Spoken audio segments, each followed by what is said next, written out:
Right, so I have been doing all sorts of other things all summer long instead of woolly things, but weather's starting to turn crappy again, so it's time to get back to wool. This is some hand spun that I spun a couple of months ago, and I like to test things that are out before I put them up for sale. And so I spun about 100 grams into two little balls, and I spun it as a center pull ball, so it changes color as I work through it.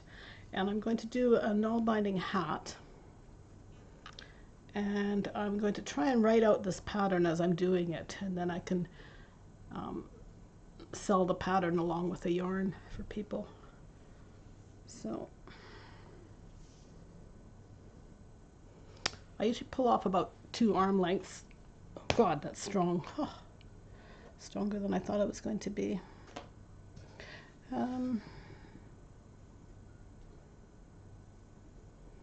So I usually use these kind of needles, and I've been selling them as well, but I'm going to be running out soon, so there's going to be a lot left.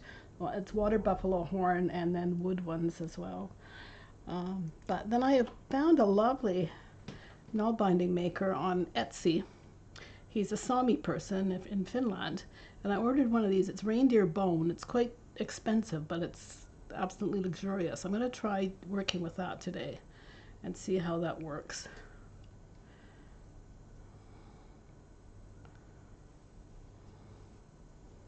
It's a bit of a different size, a bit longer than I'm used to, so I don't know if I'm going to have problems with it.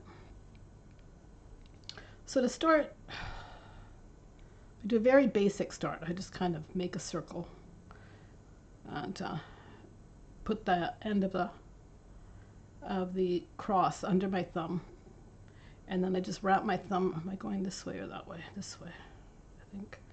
And I wrap this around, put 2 more loops around my thumb, and then I'm just going to pull a loop through.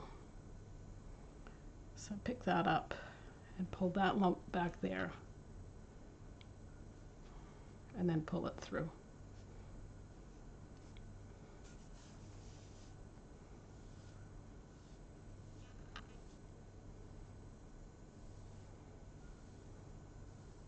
There's several different ways to do this. I originally learned to Nalbind watching Nalbinding, the Finnish lady, on YouTube. So I just do very basic, just a loop, doesn't matter. And then pull that through.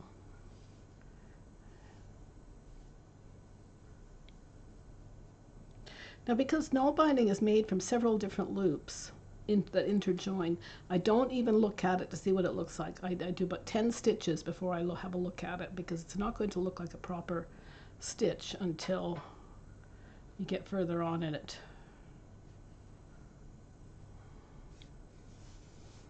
Otherwise you'll think you've made a mistake and you really haven't. So just make a whole bunch of loops.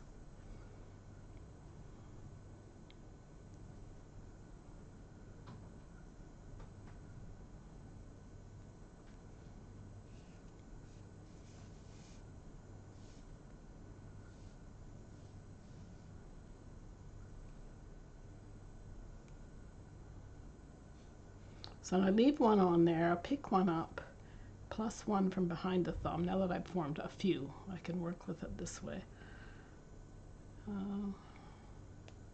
Pick that one up, twist it around and come back.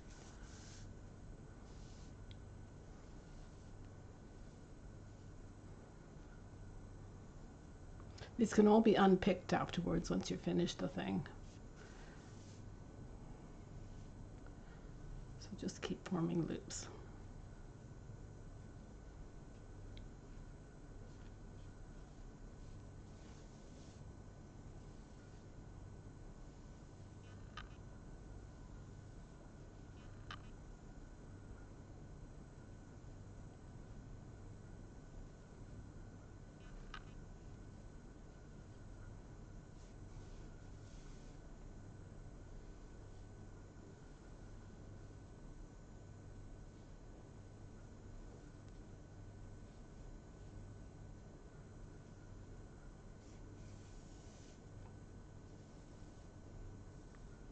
If you haven't done null binding before, I think the best way to do it is just to do this chain stitch and do about 100 stitches. Just keep going and going until you get used to this, till your hands get used to this new motion that they're doing. And don't worry about what you're making. So I'm picking up pull one off the thumb, leave this one, pick one off the thumb, and then one from all of these loops that have formed in behind, and then pull them both through. So that was the new one. That's the old one. The one from behind the thumb. Turn your needle, come back this way.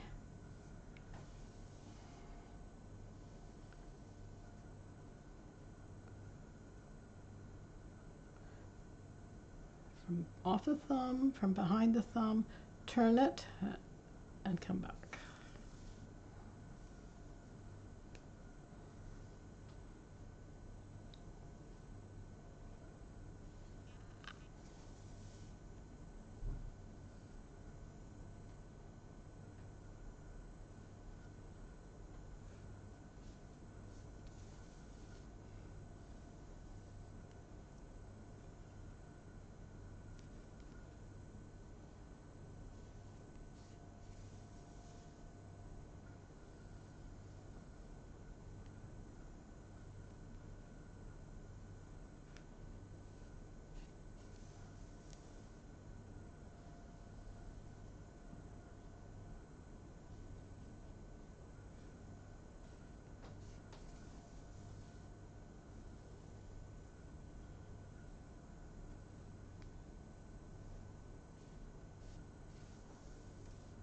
No, I haven't been keeping track. I've probably done about 20 rows, and that's what it looks like. See, it's starting to form a nice looking chain, but if you look up here, it's just a mess. So when I'm going to join it in a circle, I'm just going to leave this part hanging, and then this can get unpicked afterwards. But if you just do 10 stitches, you'd think, well, what a schmozzly thing that is, and you just give up. So just keep going around in a chain, and it does work out eventually.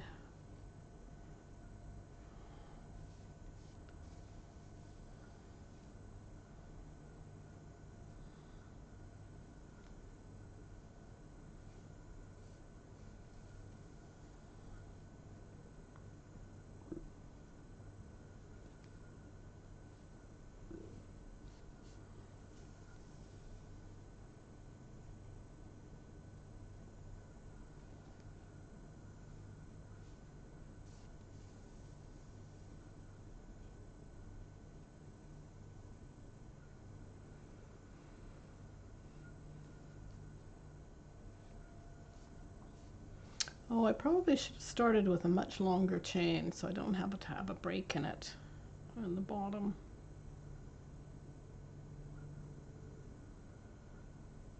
But okay, I'm gonna have to join yarn.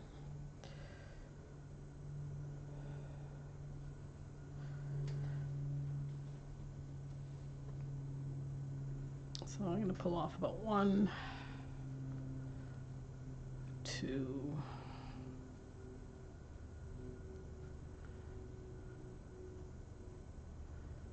3 arm lengths, I think.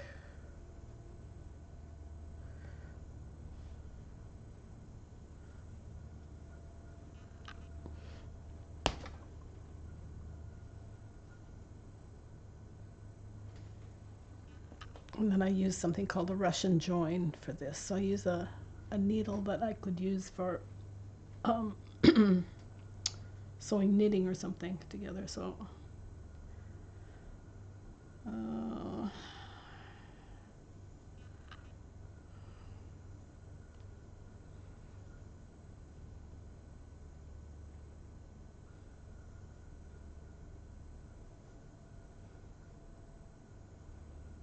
so I've got the previous yarn that I broke off that ended. I did about 4 stitches into it, and then I put that through the eye of the needle, and then I take this end and I slip that through there, and then I pull this through here, .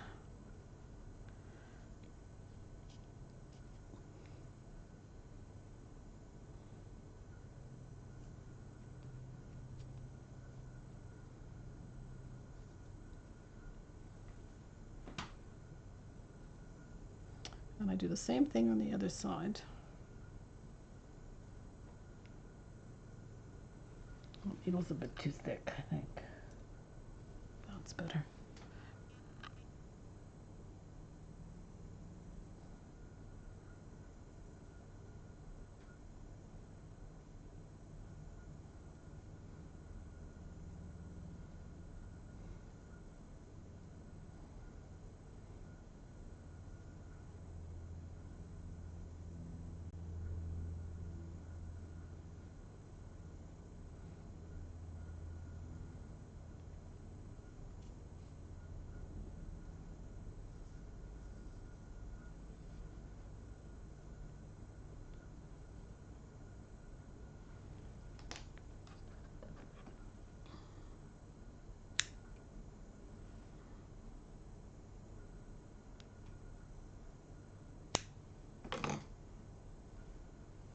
Now you've joined the yarn and there's no knots in it, and once this hat is finished you won't even be able to tell. It'll be a little bit thicker in those parts, but not much. Okay, so I had 2 loops on my thumb like that. Thread the needle.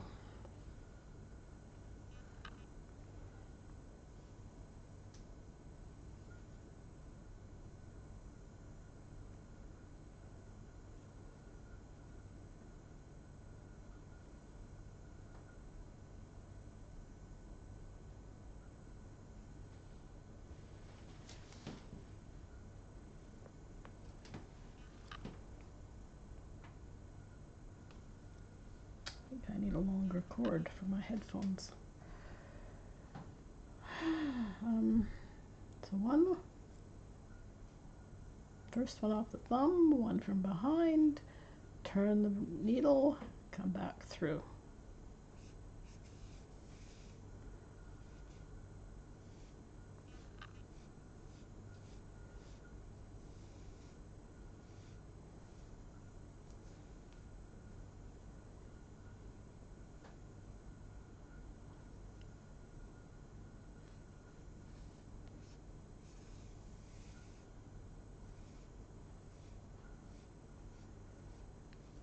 Because I've used a longer length of yarn, this is taking a long time to pull all this through.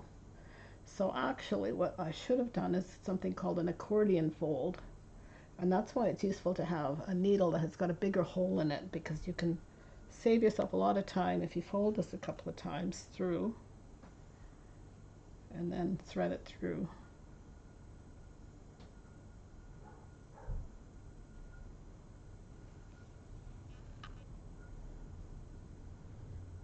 Probably could have done one more, but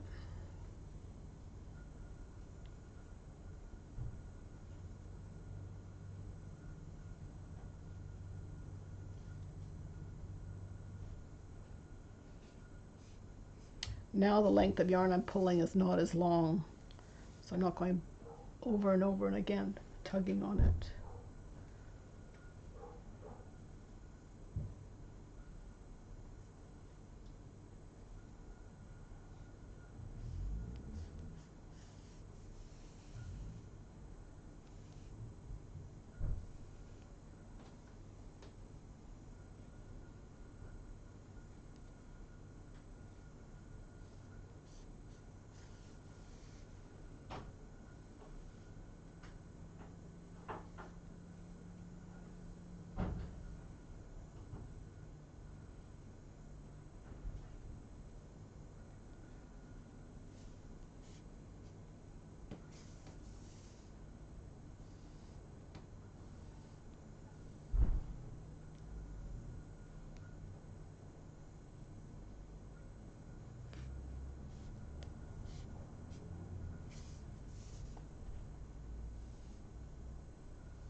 I see I have a visitor. Welcome. What I'm just doing here is I've started a Nalbinding hat, and I'm doing a big long chain first, and then I'll join it and then start to work around. And I'm going to be doing a little bit of this every day until the hat is finished. So if you're interested in Nalbinding and you have some wool, you can join along and try it out yourself.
So to do this stitch, I have two threads on my thumb.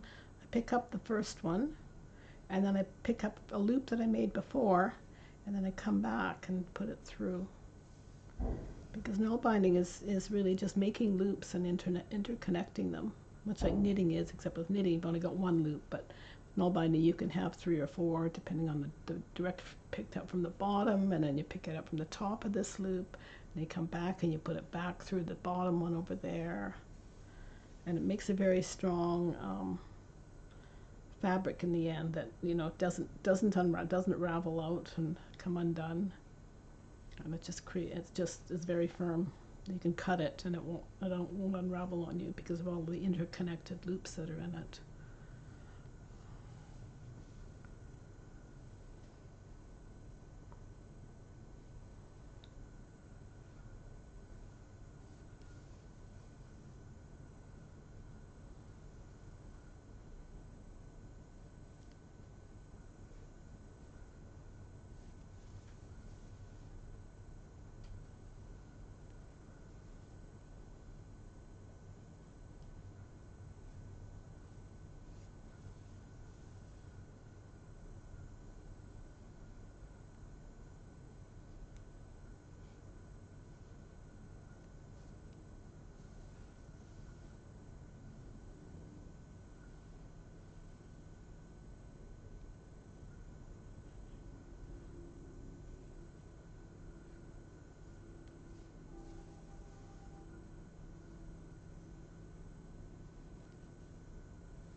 Nalbinding isn't like knitting where it's an exact number of stitches, because everybody who works at nalbinding, their thumb is a different size than everybody else's, and so the stitches are not aren't can't be measured uniformly. So you always have to measure what size you want something to be. So you can measure, if you're making a hat, measure it to fit your head and figure out how many stitches you're going to need. So with this hat, usually the first 10 stitches when you're doing nalbinding end up looking like garbage. So this is going to get unpicked afterwards. So I'm going to actually start from there when I join. So I'm just testing. So I need to do, quite a bit more. Okay.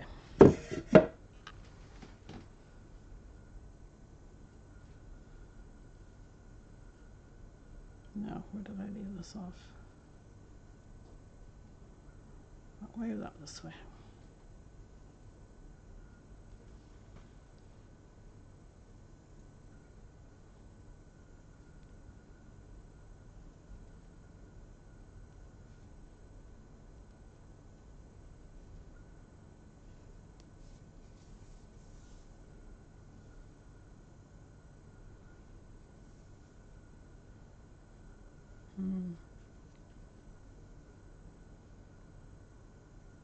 Did something wrong there, didn't I? Oh, poo. That way.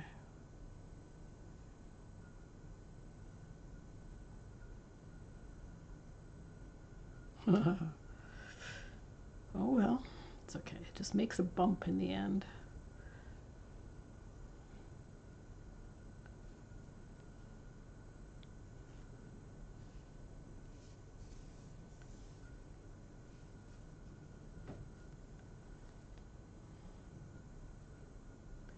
You see, if you screw up, just continue on. Don't try and unpick it. It isn't going to make a difference in the end because everything melds in together.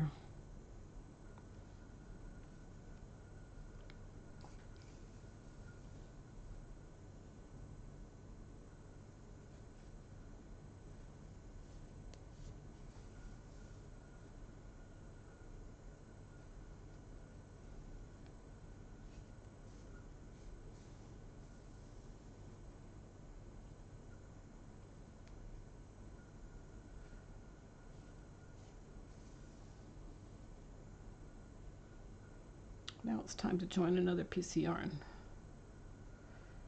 Try and put that in there so I don't lose my place. And I'm going to pull off about 4 arm lengths. 1, 2, 3, 4.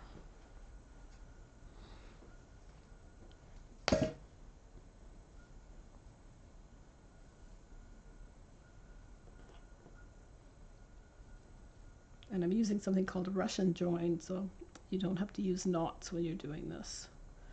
I put the needle through, I use a big darning needle, put the needle through about 4 or 5 times.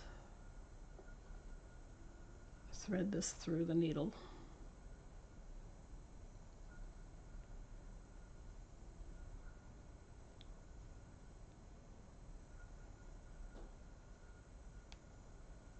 I'll pass that one through there.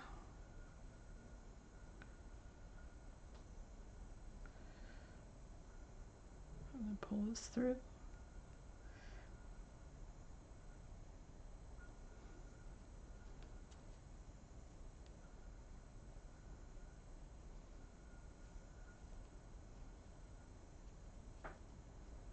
Tighten that. Do the same thing on the other side.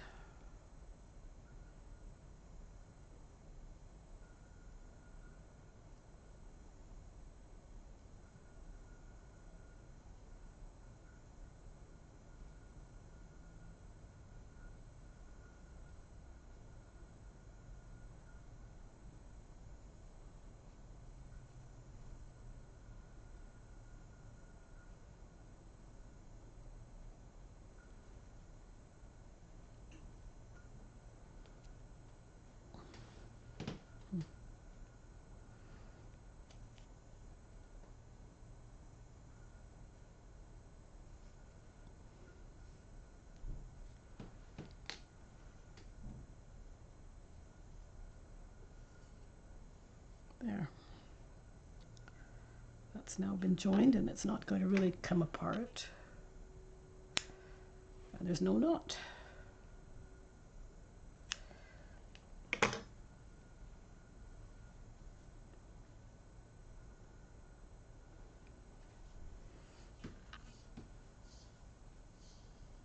Because I pulled off a fairly lengthy piece of yarn, I'm going to accordion fold it, paint it back on itself a couple of times, so it's not quite so long.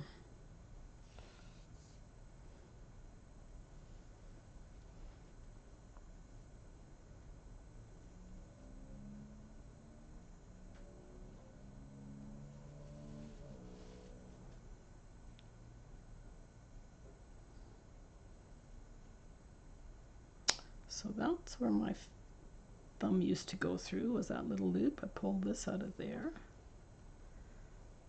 and I'm back in business. So the last one I did was this one. If I pull on this, that's the one that tightened. So the previous one is what I'm going to pick up. And then one behind the thumb, and turn it around and come back through.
Is that close enough, or should I have dropped the camera a bit? I wonder. Maybe I should. Maybe I'll drop this.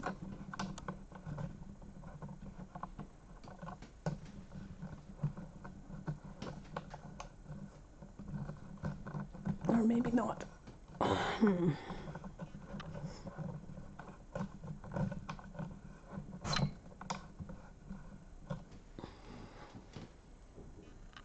That a bit better?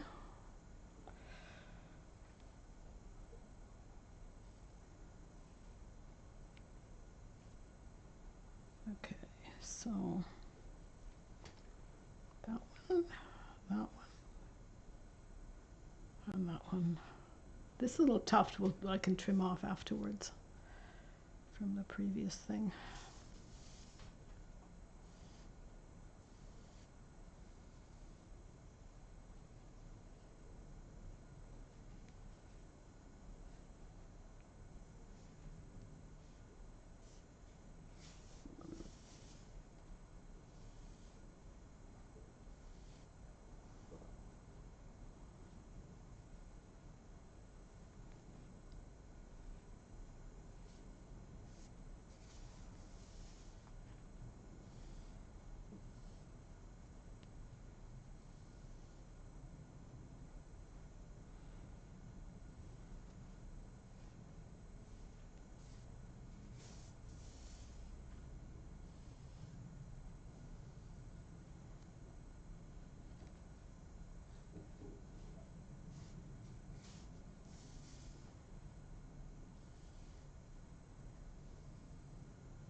Guess I better check to see how much I've done.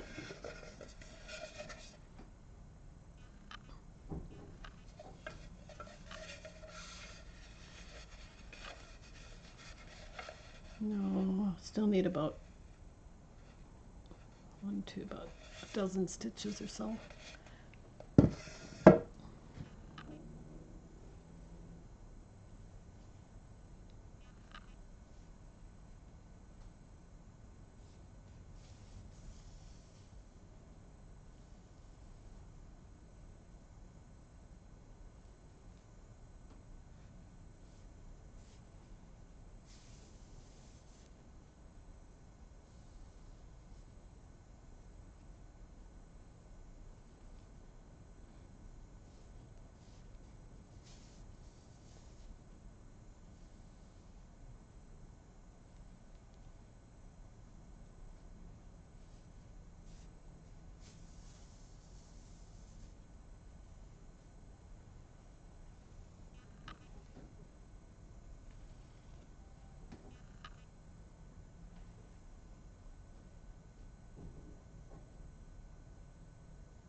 I better check to see where I am here.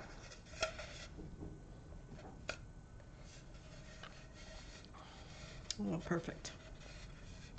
So this comes around to about there, which is about where I want to join this. So now I have to join this so that this doesn't get all twisted.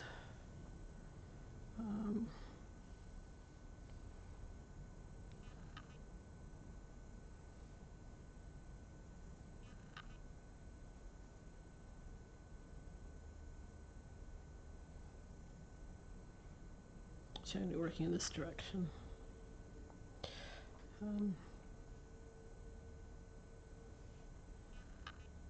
No, this way. This way.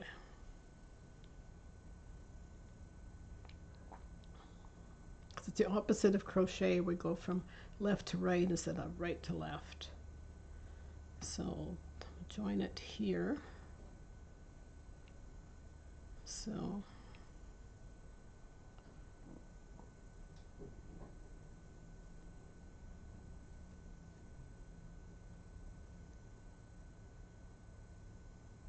put it in there to the first chain, and then I pick that up and that up, put that through,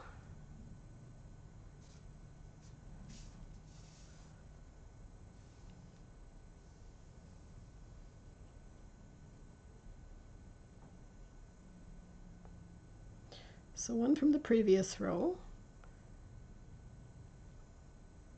one off the thumb, one from behind, and through.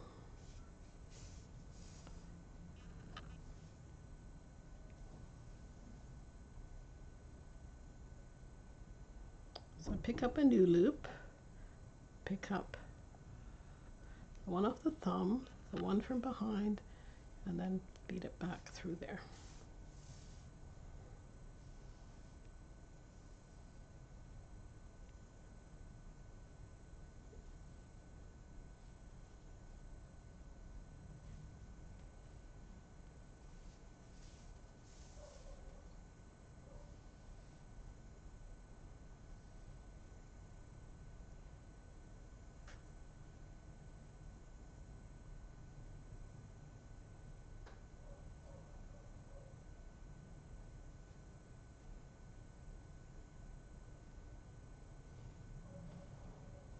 I suppose I should have picked the back part, because then if you pick up the back from this one, then you get this ridge forming here. If you pick it from this side, you don't. It ends up being on the reverse. So I think I was probably supposed to pick, up that one, not this one. Yeah. Oh well. So the beginning of the hat isn't perfect, or it's the way I wanted it to be.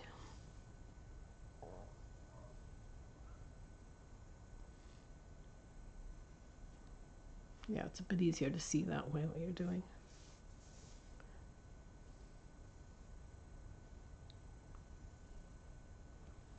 You can see this sort of chain stitch here, so now I'm picking up this one as the first stitch, then off the thumb, then behind, and I turn it through.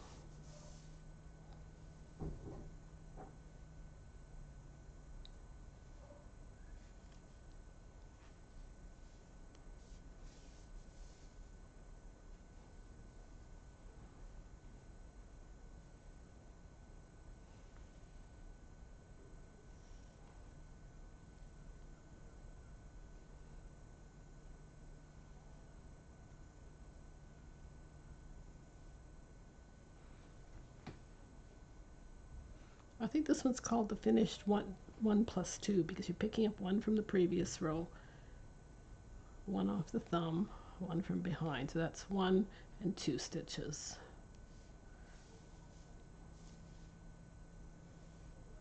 I think this is the one that's also called the Mammen stitch, if I remember correctly. So one from the previous row, one from the thumb, and one from behind.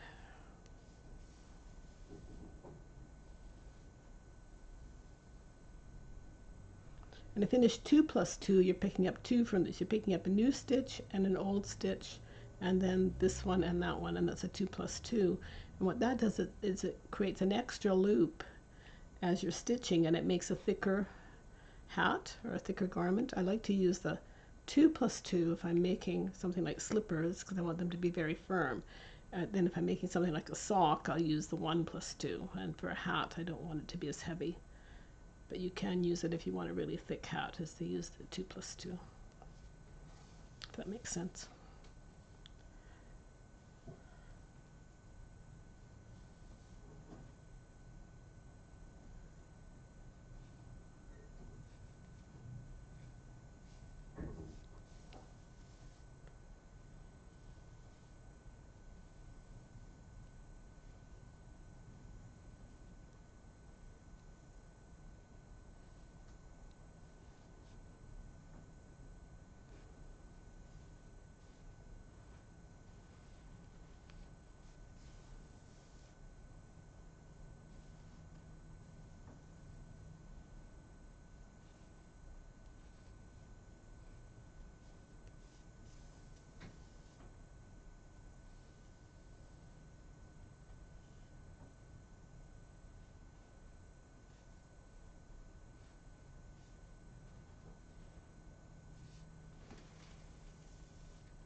Oh, it's time to join the yarn again.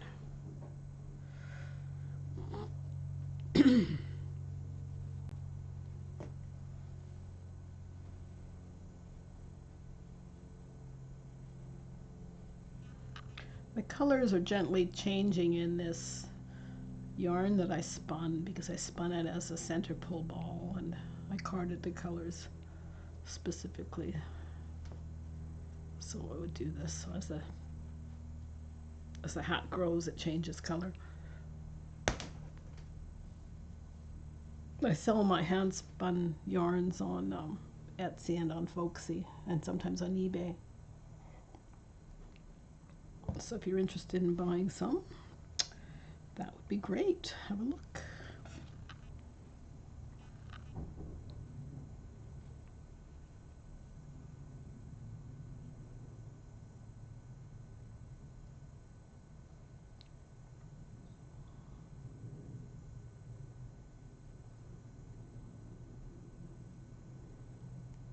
And I'm doing a Russian join again.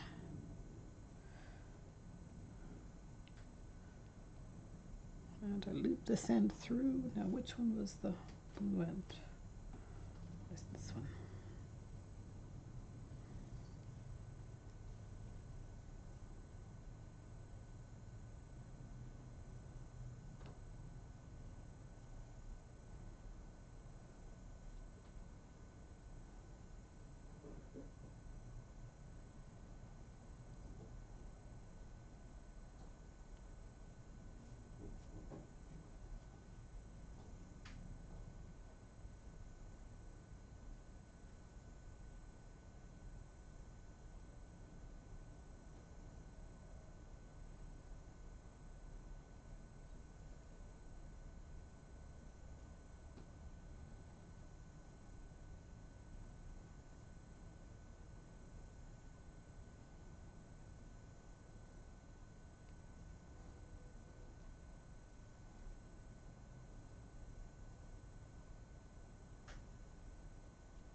So that's the last one, then the previous one, then I pick one up from there, then I pick that one up and the one behind the thumb, and I turn around and I come back.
I usually take my null binding wherever I go because it's nice to work on and I don't drop stitches like I do with knitting and stuff. So it's much more portable.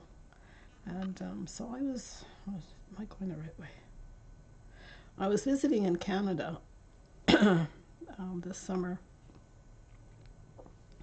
and I like to go to the open mics and other musical things that are on at pubs. And I take my null binding with me, and I just sit there and have a pint of beer and listen to the music. So I often get funny looks from people because they say, "What on earth are you doing?" And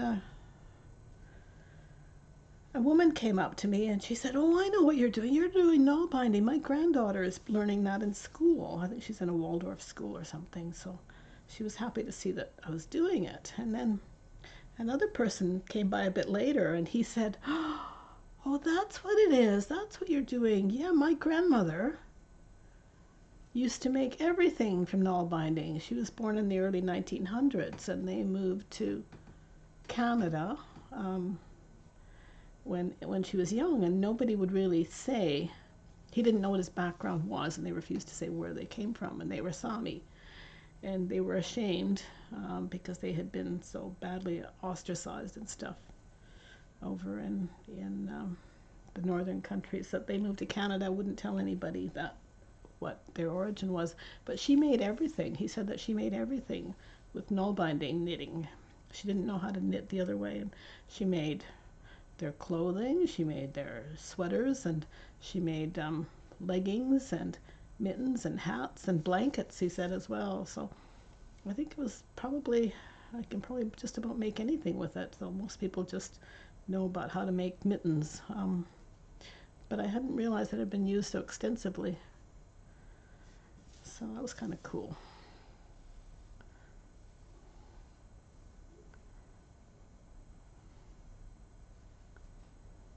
And probably a lot of cultures used null binding because it starts with very basics. You don't need to ply a yarn. You get some wool off a sheep and spin it on a stick or drop spindle, and you get short bits of yarn, and you just need a stick that you can carve with a hole in it or bone or whatever you're using, and you have the tools that you need for making anything.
Okay, I think I'm going to stop here.